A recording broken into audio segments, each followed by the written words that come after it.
Certa feita, quando eu assisti um filme chamado Contato, quando a cientista consegue entrar no hiperespaço e chegar próximo à civilização, podemos dizer assim, que ela iria visitar, ela diz assim: não deveriam ter mandado um cientista aqui, deveriam ter mandado um poeta, porque somente ele seria capaz de descrever o que eu estou vendo. E eu faço dela as minhas palavras, do autor, as minhas palavras, porque deveriam mandar um poeta e não um mau mecânico para falar sobre poesia, que é o Evangelho, que é o meu caso, sem desprezar, claro, a verve poética, o encanto das rimas, de que alguns dos nossos irmãos, que mesmo lidando com a parte da oficina mecânica, sabem compor suas músicas, suas modas, suas poesias. Não é o meu caso. E essa parte é mais poética ainda porque fala de alguma coisa que é muito difícil ainda, para mim, pelo menos, e acredito para a grande parte dos nossos irmãos que convivem conosco. É uma passagem do Evangelho que fala: bem-aventurados os pobres de espírito, ou pobres pelo espírito, ou os simples, ou os humildes. E nesse capítulo do Evangelho segundo o Espiritismo, ele traz as considerações do que vem a ser os pobres de espírito. Mas para nós que estudamos, que trabalhamos dentro do cristianismo redivivo, que é o espiritismo, é importante nós nos colocarmos na posição de apreciar os bastidores das coisas. É interessante como a vida caprichosamente nos reduz o máximo possível para que nós prestemos atenção. O nosso cérebro só consegue captar pequena parte daquilo que os nossos olhos enxergam. O nosso cérebro processa só uma parte que ele acha importante daquilo que nós estamos vendo. Nem sempre sabemos de tudo que ocorre em derredor. E uma das complementações dessa passagem do capítulo do Evangelho, nós encontramos naquele livro maravilhoso, psicografado pelo nosso querido Chico, e que tem como a pena do invisível do nosso irmão Humberto de Campos, que traz as tradições do plano espiritual da passagem de Jesus. Como é que começa essa história de bem-aventurados os pobres de espírito? Jesus tinha começado as suas prédicas pelo lado de Nazaré, onde foi rejeitado, foi recusado. Depois desceu para Cafarnaum, uma cidade próxima que ficava às margens do lago de Tiberíades, o mar de Tiberíades, como alguns conhecem, onde ficava a colônia dos pescadores, de onde ele conseguiu tirar ali André, Pedro, João, Tiago, e uma série de outros apóstolos, inclusive um chamado Levi, que nós conhecemos como Mateus. E a ele é atribuído um dos 4 evangelhos chamados canônicos, que estão fazendo parte da Bíblia.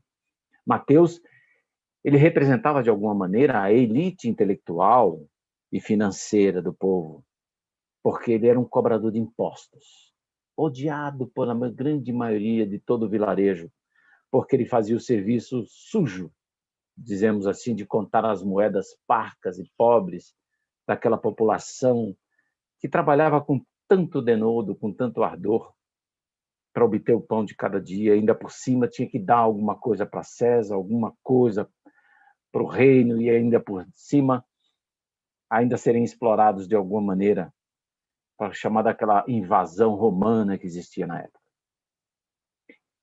E Jesus já tinha passado as primeiras determinações do que era a pretensão. Olha, vocês vão e espalhem tudo isso aqui.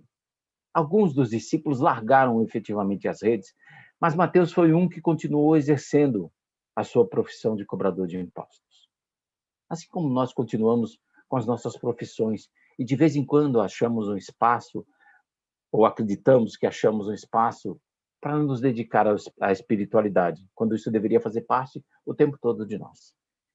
E conta Humberto de Campos que 3 amigos entram na casa de Mateus e dizem: soubemos que Jesus está por aqui, ele vai fazer um sermão hoje, vai se reunir conosco, e nós gostaríamos de alguma maneira contribuir para o evangelho, para a chegada do reino entre os homens.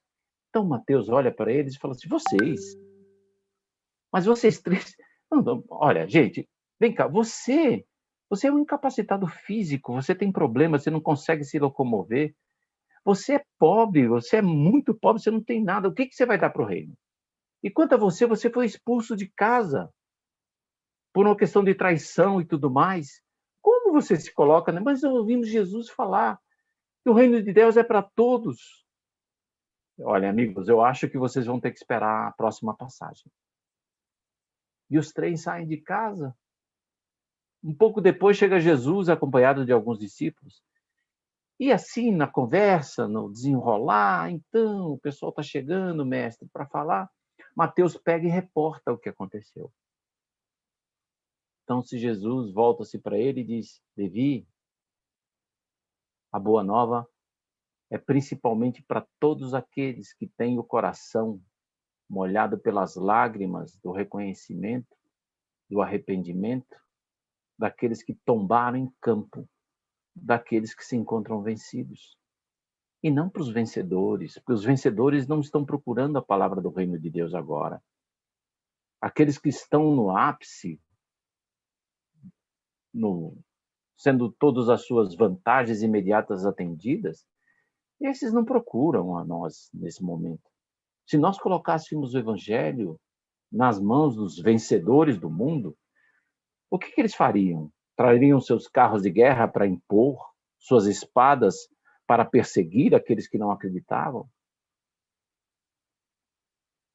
E depois dessas considerações, Jesus vai para o monte e começa a falar: bem-aventurados os que têm misericórdia, porque serão atendidos pela misericórdia divina.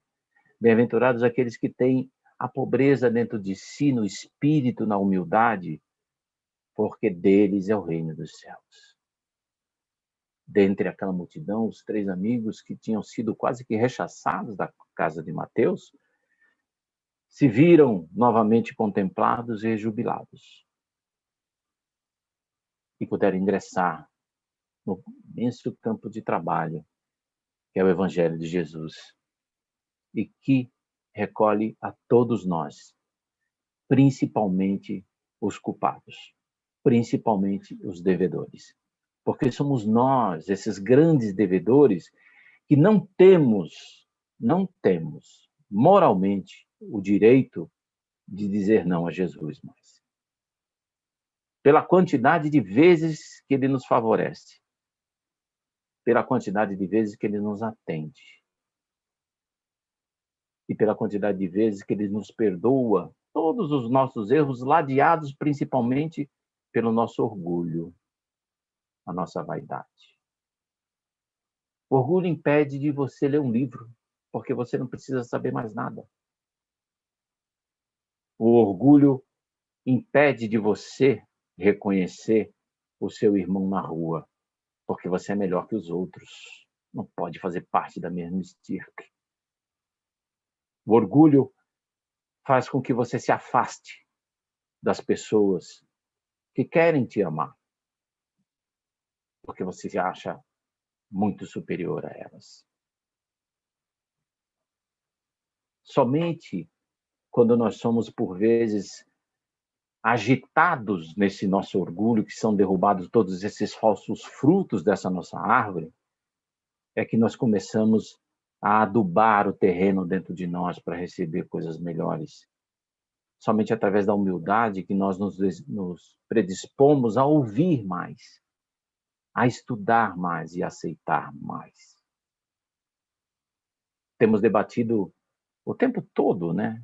Nós fizemos um ano de cárcere, não é isso? Com direito até algumas saídas para o sol, como os nossos irmãos. O Chico tinha uma coisa, ele dá na gente de raquete, ele usa aquele remo de canoa canadense para bater na gente pelas atitudes dele, né? E quando ele visitava os presidiários, os nossos irmãos, que a gente tem aquele afeto direto por eles, por tudo que eles fazem de errado, né? Ele falava assim, eles são dos nossos, só que foram pegos. Nós ainda não fomos pegos. Se a gente foi pego, alguém está intercedendo por nós, entendeu? Para a gente não ir para a jaula, para a gente não ir para a prisão diretamente. Nós não conhecemos tudo que se passa em nosso derredor. Os bastidores da construção do mundo espiritual. Os esforços que existem por parte desses amigos, dos nossos parentes, dos nossos pais, das nossas mães, dos nossos amigos, que estão do lado de lá, na pátria espiritual, o esforço que eles fazem para que nós entendamos de uma frase pelo menos uma palavra. Sabe aquela musiquinha que tem do Chitãozinho de Chororó que fala assim, eu agora estou sozinho falando às paredes? Né? Que já escreveu muitas cartas, escreveu muitas coisas no muro, que é para ver se você pelo menos lê uma das frases. Quantas mensagens nós recebemos? Quantas mensagens nós lemos? Com quantas mensagens nós compartilhamos? Quantos livros nós folheamos? Quantas páginas nós revisitamos? E muitas das vezes nós não compreendemos, ou por vezes não aceitamos, porque o nosso orgulho nem sempre deixa. Nosso orgulho nem sempre permite. Então, por vezes, é necessário que nós sejamos apertados para prestarmos atenção, para sermos colocados de pensamento. A gente, na minha época de escola, ia para o canto da parede, cheirar a parede. Alguém já cheirou a parede aí? Vi os amigos, né, por vezes, né? Ir para o canto lá, vai ficar ali na parede, lá, vai cheirar, fica lá olhando para a parede, pensando no que você... Era o colocar de pensamento, né, que a gente tinha. E a vida, nesse momento, está nos colocando no canto para a gente prestar atenção. Podemos falar, os nossos amigos trazem mensagem de que nossas dívidas têm que ser pagas, não é? Mas, olha, o Chico falava uma coisa, que quando a gente está mudando de estação planetária, a gente está passando no mundo de expiação e prova, indo para o mundo de regeneração, troca-se o ministério também lá em cima. Os ministros que começam a tomar conta é outro, porque existia entre nós o ministério da justiça divina. E agora tem o ministério da misericórdia divina que toma conta de nós. O reino dos céus é igual àquele homem que vai e descobre um tesouro numa terra e vende tudo, tudo que tem para tomar posse daquela terra e tomar posse daquele tesouro. Se nós desejamos, né, ir para o reino dos céus, é justo que nós abramos mão, larguemos tudo que são os nossos símbolos das conquistas materiais, para que fiquemos realmente sem nada, para que possamos tomar posse desse tesouro, para que possamos fazer com que ele se interpenetre, que ele seja introjetado no nosso DNA, na nossa atitude, em cada uma das coisas que nós fazemos, porque aí a gente para de tentar traduzir o que quer dizer a palavra fé, e mesmo nela a gente foge dizendo que aquele que acredita tem fé. Não, não é isso. Fé é tudo aquilo que a gente faz. Quando fala assim, qual é a tua fé? É aquilo que você faz. São as mínimas atitudes, os mínimos exemplos, os mínimos pensamentos. Essa é sua fé. E se no meio do caminho do exercício de nossa fé surgem tropeços, são perguntas que são feitas a nós. No que você realmente acredita? No que realmente você acredita? Em cada um dos desafios, em cada uma das dores, em cada um dos nossos desapontamentos.